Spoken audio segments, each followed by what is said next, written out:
Ba da jimawa ba ne Shugaba Bola Ahmed Tinubu ya aminta da ranar 7 ga watan Afrilu a matsayin ranar bikin 'yan sanda ta ƙasa da za a riƙa gudanarwa a kowace shekara, wadda babban sifeton 'yan sanda Kayode Egbetokun ya ɓullo da ita. An dai ɓullo da shirin da manufar riƙa yabawa bisa jajircewa da sadaukar da kai, haɗi da gudunmuwar da rundunar 'yan sanda ke bayarwa wajen tabbatar da tsaron ƙasa. Wannan dai taron sauraron ra'ayoyin jama'a ne da muhimman masu ruwa da tsaki a jihar Zamfara akan yadda ya kamata a inganta aikin 'yan sanda. Taron ya dai bayar da cikakkiyar dama ga mahalartan na su tattauna matsaloli daban-daban da suka dabaibaye aikin 'yan sanda.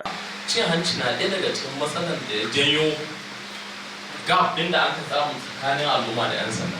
A gayaniya an gani ɗakin ɗan sanda, amma ya zama ainihin ma zuwa ma wurin ya buwaya, da haka akwai wannan matsala. A ji tsoron Allah a gyara wannan.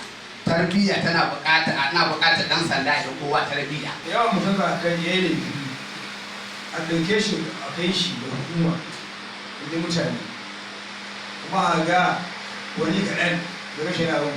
Ismail, an kaje maka cewa ne ba da ka fama nama.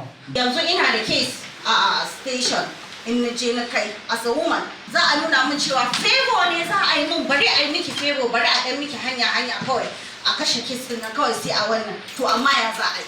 Kwamishinan 'yan sanda na jihar Zamfara Ibrahim Balarabe Maikaba, wanda na'ibin kwamishinan 'yan sanda mai kula da sashen mulki Salisu Bello Fago ya wakilta, ya lissafo abubuwan da za a gudanar a lokacin bukin da suka hada da bayar da tallafin kiwon lafiya kyauta da sanya al'umma dumu-dumu a cikin sha'anin tsaro. Bello Fago ya kuma jaddada ƙudurin rundunar 'yan sanda na ci gaba da nuna ƙwarewa da jajircewa wajen yi wa al'umma hidima. Yaran nan ko masu laifin nan, masu aikata laifi ba aljinnu ba ne ba fa.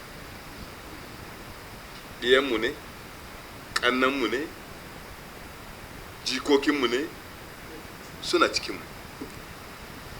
Idan baka faɗi ba, baka taimaka ba.